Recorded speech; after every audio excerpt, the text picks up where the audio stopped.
বাঙালির নববর্ষ রাজনীতি থেমে নেই। আজকে পয়লা বৈশাখ, আজকে বছরের প্রথম দিন এবং আজকেও কিন্তু রাজনীতির ময়দানে যেখানে শাসক বিরোধী দুই পক্ষই তাদের কর্মসূচি রেখেছে, জনসংযোগ কর্মসূচি। আজকে পথে বিজেপি নামছে, ওয়েলিংটন থেকে হেদুয়া পর্যন্ত তাদের মিছিল কর্মসূচি রয়েছে, যেখানে বঙ্গ বিজেপি নেতৃত্বে থাকার কথা রয়েছে, যেখানে সুকান্ত মজুমদার, শুভেন্দু অধিকারী, দিলীপ ঘোষদের থাকার কথা রয়েছে। আজকে বিজেপির কর্মসূচি ওয়েলিংটন থেকে হেদুয়া পর্যন্ত মিছিল কর্মসূচি রয়েছে বিজেপির। জনসংযোগে জোর রাজ্য বিজেপি নেতৃত্বে বছরের প্রথম দিনই তাদের কর্মসূচি। আর একদম সরাসরি আমাদের প্রতিনিধি বিক্রম দাস রয়েছেন, এই মুহূর্তের ছবিটার বিক্রম আমাদের সামনে তুলে ধরবেন। বিক্রম, এখন কি চলছে? কিছুক্ষণ আগেই তুমি দেখাচ্ছিলে মিছিলের প্রস্তুতি শুরু হয়ে গেছে, এই মুহূর্তের ছবিটা কি বিক্রম? নমস্কার।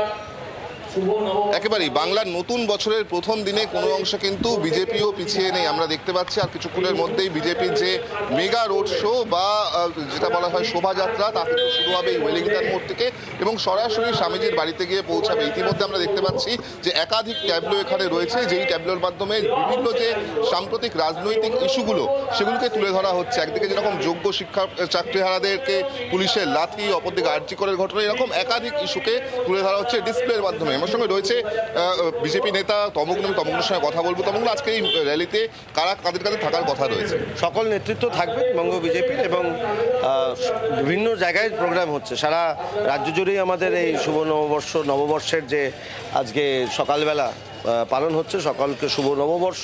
এবং আজকে এখানে দেখতে পাচ্ছেন আমরা বিভিন্নভাবে বাংলার ঐতিহ্য সংস্কৃতি যেমন তুলে ধরেছি, তার সঙ্গেও বাংলায় যে নৈরাজ্য ঘটছে এবং যেভাবে বাংলা আজকে অশান্ত হয়ে রয়েছে, কি কারণে রয়েছে, সেই প্রতিবাদের জায়গাটাও কিন্তু আমরা আমাদের এই ট্যাবলোর মাধ্যমে ২৬-এর ভোটকে বিজেপি পাখির চোখ করছে। এক্ষেত্রে দাঁড়িয়ে আজকের দিনটাকে মূলত কি, যেরকম দেখা গিয়েছিল এর আগে বিভিন্ন সময় আপনাদের বিরোধীরা বলতো যে আপনারা বহিরাগত পার্টি, সেটাকে কোথাও নস্যাৎ করার জন্য আজকে এই কর্মসূচি? আচ্ছা, শ্যামাপ্রসাদ মুখার্জির পার্টি কখনো বহিরাগতর পার্টি হতে পারে?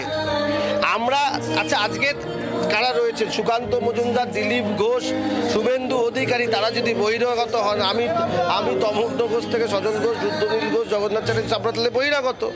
আমাদের জন্ম কর্ম এখানে, আমরা আদ্যপান্ত, আমাদের কেউ মোহনবাগান সাপোর্টার, কেউ ইস্টবেঙ্গল সাপোর্টার এবং তারা মেম্বার।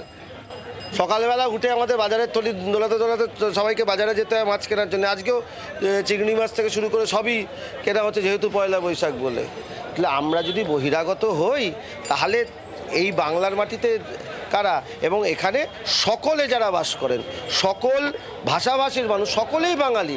যারা আজকে হিন্দি স্পিকিং এখানে রয়েছেন, তারাও নিজেদের বাঙালি মনে করেন, কারণ তাদের জন্মকর্ম এখানে। তাই বাঙালি মানে হিন্দুদের মধ্যেই বিভেদ সৃষ্টি যারা করতে চাইছে, তাদেরকে বলবো এর থেকে বিরত থাকুন, এটা সবাই বাঙালি। অনেক ধন্যবাদ। আমরা কথা বলছিলাম তমগ্ন ঘোষের সঙ্গে। এই মুহূর্তে ছবিটা দেখাবো যারা বিজেপির নেতৃত্ব, জগন্নাথ চট্টোপাধ্যায় থেকে শুরু করে অন্যান্য যে সমস্ত নেতারা রয়েছেন বিজেপির, রুদ্রনীল ঘোষ, শঙ্কুদেব, একদমই সকলেই একে একে চলে এসেছেন। বিজেপির এই মিছিল কর্মসূচি রয়েছে। সাম্প্রতিক সময়ে যে ইস্যু নিয়ে তারা বারবার সরব হয়েছেন, সেই ইস্যুগুলোকে সামনে রেখেই তাদের এই মিছিল, জনসংযোগে জোর। বাংলার আওয়াজ, বাঙালির আবেগ, জি 24 ঘন্টা।